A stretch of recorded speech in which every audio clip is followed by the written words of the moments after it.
Welcome to the deep dive. Today, we're tackling one of those questions that feels really practical, but is also, deeply complex. It comes up a lot when someone's really trying to make genuine change.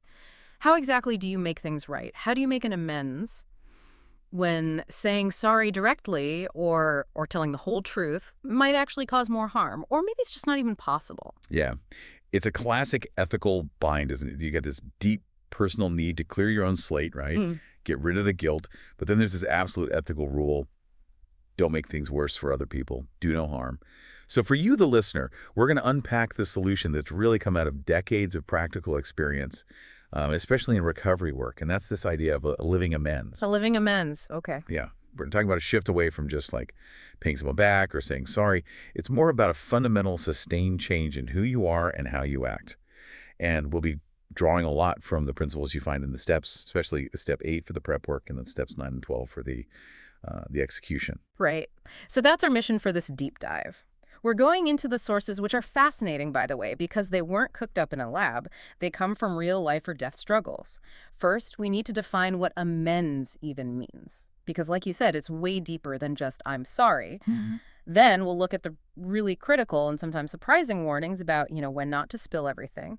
And finally, we'll detail the kind of daily practice needed for that lasting change where your life itself becomes the apology. Okay, so let's start with the word itself, amends. We use it all the time, maybe interchangeably with apology or repayment, but the sources say that kind of misses the whole point. They define the verb amend really simply, don't they? They do. It literally means to change or improve. Just that. Change or improve. That simple definition. That's basically the whole philosophy behind it. When we talk about making amends, the absolute key element, the non-negotiable part, is change. Yeah. It starts with looking back and saying, okay, the way I was living, thinking, acting, it was broken. It wasn't working. And then deciding, really deciding, to become teachable, to learn a new way. So restitution, like paying back money or fixing something you broke, that's part of it sometimes. Oh, absolutely. It's often required, and it definitely helps mend the damage, no question. But think about it. If you pay back the money you stole, but you still hold on to all those self-centered attitudes, the resentments, the fears that made you steal in the first place, have you really amended anything? The sources would say no. You haven't changed the root cause. Okay. So it's like fixing the symptom, but not the disease. You've got to rewire the inside first. It's a total commitment to getting better. And this whole process has a preparation phase, right? That's step 8. Exactly. Step 8 is crucial groundwork. It asks us to make a list of all persons we have harmed. All. And then become willing to make amends to them all. Okay, let's unpack that. Making a list that sounds straightforward, maybe, but willingness. What does that really mean in practice? Well, the list itself isn't just jotting down names. It requires a really rigorous, honest look at the damage you caused. Not just the obvious stuff like money or broken objects, but the emotional harm, the damage to reputation, the spiritual hurt you inflicted. It's broad. Okay. And the willingness part, that's often even harder. Willingness means dropping the buts. I'll apologize, but they started it, or I'll pay it back if they didn't really need it. Willingness means being ready to do it without any conditions or excuses. Wow. And the source material actually lays out 3 specific, really ambitious goals for this whole prep stage. First, you take that searching look backward to find the specific character flaws in you that led to the harm. Own your part. Second, you make a vigorous, proactive attempt to repair the damage that can be repaired. You actively try to fix things. And third, and this is where you really see the scope of this living amends idea, you aim to develop the best possible relations with every single human being you know. Wow, that sounds almost impossible. The best possible relations. It's an incredibly high bar, isn't it? Yeah. Almost impossibly high. But it shows the direction. It's about shifting your focus completely outward towards healing connections. That ambition itself tells you how deep the required change goes. It really does. Yeah. Now, you mentioned the psychological need to clear the past. The sources talk about these 2 really toxic feelings, guilt and shame, that keep people stuck in old patterns. Can you break down the difference between guilt and shame and how making amends helps dissolve them? Yeah, understanding the difference is vital because the process tackles them differently. Guilt, basically, is feeling bad about what you've done. Your actions didn't line up with your values. It's like an internal alarm bell. Shame, though, is different. Shame is feeling bad about who you are. It's that deep gut feeling that you're fundamentally flawed, broken, not good enough. Irreparable, maybe?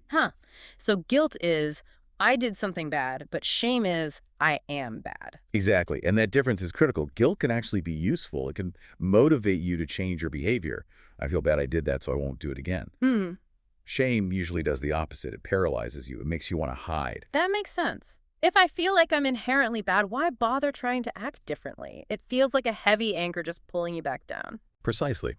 If you fundamentally believe your past actions mean you're just a bad person, that's shame, you're likely to repeat those actions because, well, that's just who I am, Mm-hmm. right? It becomes a self-fulfilling prophecy. Mm-hmm. The amends process is so powerful because it involves taking actions that directly contradict that voice of shame. When you actively reach out, you admit your fault, you take concrete steps to repair harm, even small things. You're basically performing acts of worthiness. You're showing yourself and the world, moment by moment, I am not defined by my past mistakes. I am capable of change. So the action itself rewrites the narrative. Yes, this sustained action, this doing things differently, is often the only thing that truly shifts that deep-seated perception of self. It cleans out the conscience, which gets cluttered not just with guilt over specific actions, but also with that paralyzing shame about your very nature. Okay, that clarifies the why behind the depth of change. So now let's get to the core dilemma. The thing that sparked our listeners' question, this idea of the living amends being necessary. Step 9 is the action step. It says, be forthright, be generous with apologies, pay back debts, financial or whatever. The sources emphasize courage here. It says this part should always be forthright and generous. Always. But then comes the big qualification, the ethical tightrope. Yes, and getting this qualification right is absolutely the heart of the living amends concept. You have to use serious discretion. The literature is very clear. The only reason, the only consideration that should make you pause before full disclosure is the occasional situation where telling the whole truth would seriously harm the person you're making amends to. Or, and this is just as critical, it would harm other innocent people involved. Whoa. Okay, that's a huge ethical pivot. It flips the script. It means the main goal isn't just for me to feel better by confessing. The main goal is to avoid causing more damage. That's the absolute crux of it. That's the difference between acting out of self-centeredness, I need to get this off my chest, and acting from principle. What is the truly helpful and least harmful action here? The literature gives a really stark, famous example. It says very directly, we cannot, for example, unload a detailed account of extramarital adventuring upon the shoulders of our unsuspecting wife or husband. Wow. Yeah, that's direct. That is, and it carries enormous weight. Because that kind of disclosure, sure, it might bring immense relief to the person confessing. They get to clear their conscience, but it could absolutely devastate the innocent partner. It could wreck their life, their trust, everything, especially if they might otherwise never have known and could have continued in the relationship, perhaps now a healthier one. So that one sentence completely flips the moral calculation. What felt like honesty suddenly becomes selfish, inflicting pain for my own relief. But, okay, here's the tricky part then. How does someone know they're not just kidding themselves, saying, oh, I can't tell them, it would hurt them too much, when really they're just scared. Scared of the anger, the consequences, the discomfort. How do you avoid that rationalization trap? That is the danger zone. That's exactly where self-deception can creep in and just poison the whole process. Mm-hmm. It requires brutal honesty with yourself. And usually you need an outside perspective, a sponsor, a therapist, a wise spiritual advisor, someone who can call you on your own. Self-serving logic. The test, though difficult, is conceptually simple. Is my primary motive to protect myself from the fallout? Is it fear? Or is my primary motive genuine compassion for the other person, truly wanting to shield them from unnecessary trauma? Okay, so fear versus compassion. Right. If telling them about some past mistake is guaranteed to blow up their life, cause divorce, emotional breakdown, traumatize kids, and that secret has zero bearing on the current healthy functioning of things, then discretion is likely the ethical path. Cowardice is avoiding a simple apology because you're afraid they'll yell at you. Ethical discretion is withholding a destructive truth bomb that serves no constructive purpose other than clearing your ledger at their expense. So the living amends becomes the ethical path when direct words are just too damaging. It's based on that highest principle. First, do no harm. Exactly. It's not procrastination. It's not avoidance motivated by fear. It's mature, compassionate discretion.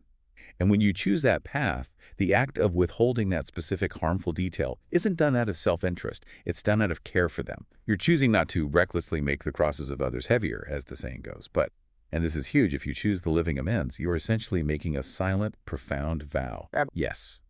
a vow that you will dedicate your behavior from this point forward to ensuring that person is never harmed by you again in that way, or any way if possible. Your transformed presence in their life, your reliability, your kindness, your stability, your honesty in all current matters that becomes the amends. Your life demonstrates the change words cannot safely convey. That demands incredible maturity, a complete shift away from that old self-centered way of thinking. If you can't use words to fix it, you have to use your actions every single day. Every single day. Okay, so if we can't always make a direct verbal amends and our life has to be the amends, let's look at the engine of that change. How do you actually fundamentally change those underlying patterns and motivations? How does the living part happen? Well, it has to start inside, right? Yeah. In your consciousness and your thoughts. This is why the sources often touch on some pretty deep philosophical ideas. They connect amending your behavior directly back to your thinking. There's a powerful quote they use, something like, "Acts is the blossom of thought, and joy and suffering are its fruits." Thus does a man garner in the sweet and bitter fruitage of his own husbandry. I remember that one. That's it. It's a beautiful and, frankly, inescapable analogy. The actions we see out in the world, the fruits, sweet or bitter, they're just the natural result of the seeds we've been planting inside our thought patterns. So you can't expect good fruit if you're planting bad seeds. Absolutely not. The sources argue pretty strongly that cause and effect are just as real in the hidden world of thought as they are in the physical world. You can't expect the external fruit of, say, patience or generosity or honesty if the internal seeds you're cultivating are fear, resentment, ego, dishonesty. A noble character, they say, isn't an accident. It's the natural result of continued effort and right thinking. And likewise, a destructive, self-centered character comes from constantly harboring those, groveling, self-pitying, blaming thoughts. Realizing this shifts the focus of the living amends. It's not just about managing your behavior, it's about fundamentally changing your internal state, your consciousness, which of course means you have to actually face those destructive thoughts and character flaws head on. You can't change what you don't acknowledge. And that brings us right back to that tough foundational inventory work. Steps 4 and 5. Why are they so essential for making a living amends stick? Because a living amends is built on trust, on you becoming a reliable, trustworthy person. And you can only truly become trustworthy if you know exactly why you were untrustworthy before. Step 4 is that searching and fearless moral inventory. It pushes you way beyond just listing bad things you did. It makes you dig deeper to find the underlying causes, the specific resentments that festered, the fears that drove you, the ways your self-will ran riot, the self-seeking behavior, especially around relationships, sex, security. You're looking for the root belief or the core character defect that sparked the harmful action. So it's not just a rap sheet, it's like an archaeological dig for the origins of those defects. That's a great way to put it, yeah. And then step 5 takes that internal excavation and makes it external. Step 5 requires admitting the exact nature of those wrongs, meaning those core defects, not just the surface actions to God as you understand God, to yourself and crucially to another human being. That act of telling someone else, it forces humility. It breaks the isolation that shame thrives on. The sources say this process makes you face the mess you made, the self-imposed crisis, but by sharing it, the crushing weight starts to lift. I also noticed the sources point out it's important in step 5 to admit your strengths and successes too, not just the wrongs. Disclosing the exact nature of ourselves includes the good stuff. It feels like acknowledging your inherent worth could be a powerful antidote to that pervasive shame we talked about. Oh, it's absolutely essential for balanced self-acceptance. If you only focus on the flaws, you just feed the shame monster. By acknowledging both, here's where I messed up, here are the defects, and here's where I acted well, here are my assets, you start to see yourself as a whole, complex, imperfect human. Yeah. Not just a walking list of failures. That holistic view is necessary for growth.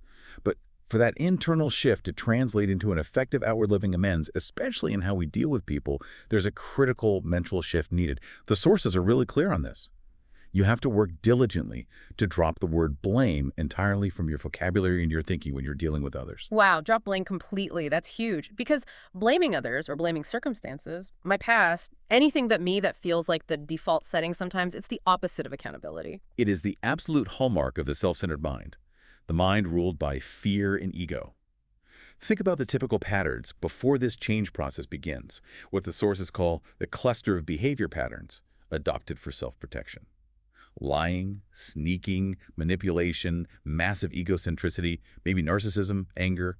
And yes, constant blaming. The whole point of this transformation is to dismantle that self-centered me, me, me attitude and replace it with something focused on honesty, responsibility, and maybe even service. We have to learn to deal with people differently. We have to recognize how often we were, as the sources say, victimized by erratic emotions and just plain faulty thinking. And it can take a long, long time to even see these deep flaws in ourselves because we're masters at rationalizing them away, even though we can spot those exact same flaws in other people instantly. Huh. Yeah, that sounds familiar. Right. So dropping blame forces you in every situation to look at your part. What was my role regardless of what they did? That ownership, owning your side of the street, that's the absolute bedrock of a credible living amends.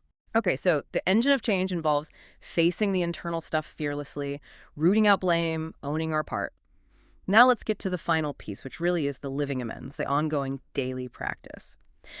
If the living amends is about showing change every day, what does that actually look like? What's the practice? It has to be grounded in consistent, sustained action. That's the essence of step 12. You've had this internal shift, this spiritual awakening or psychic change. Now the focus becomes trying to practice these principles in all our affairs. Action, action, action is the key word for step 12. And the source material is really blunt here. This isn't a quick fix. It's not something you finish by making a few apologies. It's supposed to continue for life. It's a process of constantly growing and understanding and becoming more effective in applying these principles. It's definitely not an overnight transformation. Right. It sounds like the difference between, say, doing a massive spring clean of your house once that's like the initial step 9 amends, and then committing to actually tidying up every single day to keep it clean, that daily work, the thing that maintains the living amends, and that's step 10, right? Exactly. Step 10 is the engine that keeps the living amends running smoothly day to day. It's the commitment to continuous personal inventory. Continue to take personal inventory, and when we were wrong, promptly admitted it. Mhm. This is absolutely vital to stop things like self-righteousness or complacency or new resentments from sneaking back in and just undermining all the hard work. We have to be willing to spot, admit, and correct flaws daily, sometimes, honestly, hourly. And I think this is where the sources get really insightful because the flaws we're supposed to be spotting daily aren't usually like major crimes anymore. They're much more subtle, right? Little acts of self-deception, rationalizing our own questionable behavior. Can you give some examples from the material? Yeah. Because that sneakiness is hard to catch. Absolutely. And that subtlety is the real challenge. It's the constant temptation to assign ourselves good motives when the real motive was hidden, maybe even from ourselves. A really common example they give is using what we might call constructive criticism. We can genuinely convince ourselves that we're offering vital, helpful feedback to someone, a colleague, a family member, a friend, because, they need to hear it for their own good. But if we use step 10 to really drill down, honestly, Hmm. was that the real motive? Or did we criticize them because we wanted to win a pointless argument? Or feel smarter? Or maybe just vent some anger we were feeling about something else entirely? The true motive might have been pure self-centered control, just dressed up nicely as helpful advice. Oof. Yeah, that cuts close to home. Justifying being harsh by calling it honesty or tough love. It's so common. Another classic example the sources point to is that perverse desire to punish people we care about because we think they need to be taught a lesson. Hmm. We give them the silent treatment. We withdraw affection. We act sullen. We refuse to engage, all the while telling ourselves, I'm just setting boundaries, or this is for their own good. They need to learn. Step 10 demands we ask, is this really about teaching them a valuable lesson? Or is this just me trying to punish them to make my own hurt ego feel better? This relentless spotting, admitting, and correcting of those hidden selfish motives, that's the rigorous daily work. We have to expose that habit we all have of sticking a pretty label on an ugly motive. It happens all the time in human interactions. So the outward action is the living amends, but the internal engine driving it is this constant vigilance, this daily maintenance of step 10. How does someone stay in the right frame of mind to even catch those subtle rationalizations consistently? The sources talk about developing a personal spiritual recipe. What's that about? They do, and that recipe is mission critical for making the change last. If the living amends is the visible outcome, the spiritual recipe is the invisible power source, keeping it going. It's basically the set of practices you commit to daily to keep right thinking at the forefront and keep the old self-will in check. Because we can't just rely on willpower alone. That runs out. A good recipe usually has, say, 3 to 5 core ingredients, things that are non-negotiable each day. 1, some form of quiet time or meditation, even just 10-15 minutes to deliberately quiet the internal noise and seek some perspective or guidance beyond your own ego. 2, Focus reading or reflection. Spending a little time with material that reinforces principles over personality, something that reminds you of the new way you're trying to live. 3. Some form of service. Actively looking for small ways to be helpful to others, which naturally pulls the focus away from self-pity or resentment. 4. Daily check-in or connection. Touching base briefly with another person who understands this path, like a sponsor or a trusted friend in recovery, to honestly share where you might have slipped up or where you're struggling. Catching those rationalizations early. That makes sense. That recipe provides the daily defense against the old, fearful, self-centered thinking trying to creep back in. So what's the payoff? What are the tangible results folks see when they really commit to this daily practice, this living amends? The results are profound, and they really validate the whole effort. The sources talk consistently about experiencing peace of mind, a growing sense of serenity, and a stronger faith or trust, not necessarily religious, but a trust in the process and something bigger than oneself. These things naturally follow when you start acting responsibly and honestly. Another big shift is in your outlook on material things, on security. The person practicing these principles tends to stop frantically chasing complete financial security or constantly worrying about controlling outcomes. They start to realize that real security comes more from internal development, from acting rightly, and maybe from relying on a higher power, however they define that, rather than trying to force external circumstances or relying purely on self-will. So the focus shifts from trying to control everything outside yourself to managing your own internal state and actions. The dependence changes. Exactly. You trade that old grinding fear and anxiety for a quieter kind of confidence, a feeling of real independence that comes from not being driven by ego and fear. And maybe the biggest reward, honestly, is that this practice allows you to handle the inevitable difficulties of life differently. The sources mention turning monotony, pain, and calamity to good use. Life still throws curveballs, right? Pain happens, injustice happens, but your response transforms. So when someone you've harmed in the past and someone you're making that living amends to brings up an old hurt, instead of getting defensive or angry like you used to, you can respond with patience, with honesty, with humility. You're demonstrating right there in that tough moment that you really are a different person, reliable, trustworthy, changed. That's the living amends in action. Wow. Okay, this has been incredibly helpful, really breaking down what a living amends truly entails. So, just to kind of pull it all together for our listener, making a living amends means first, understanding that amends is fundamentally about deep, ongoing change and improvement, not just a one time apology. It requires that tough, honest inventory, step 4, to figure out why you caused harm in the first place. Then it takes the courage of step 9 to make those direct apologies and reparations, unless doing so would genuinely cause serious harm to someone innocent. And in those specific cases where direct disclosure is harmful, the path forward is the living amends, which is that daily commitment powered by step 10's constant inventory and step 12's focus on action to demonstrate your change through consistent, unselfish behavior and right thinking. Your life becomes the proof. Perfectly summarized. And if you look at the bigger picture, the ultimate payoff isn't just personal freedom from guilt and fear, though that's huge.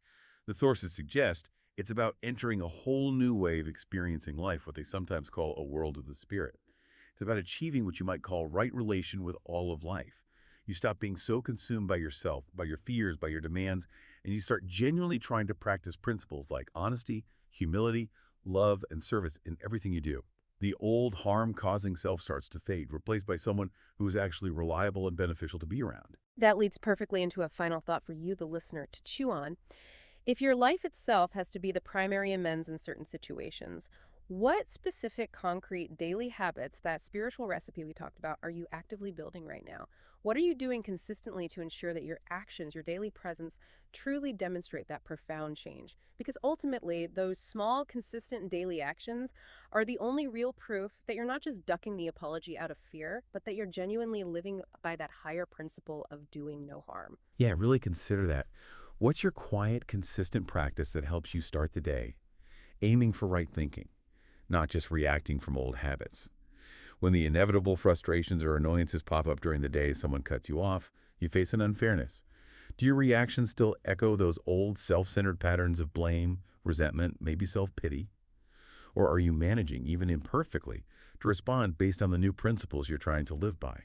Patience, acceptance, maybe even compassion. When you start to live in that state of right relation more consistently, you naturally stop being the person causing the harm. You start becoming part of the solution, part of the healing. It's a deep act of ongoing humility, really. And it has to be practiced consciously every single day.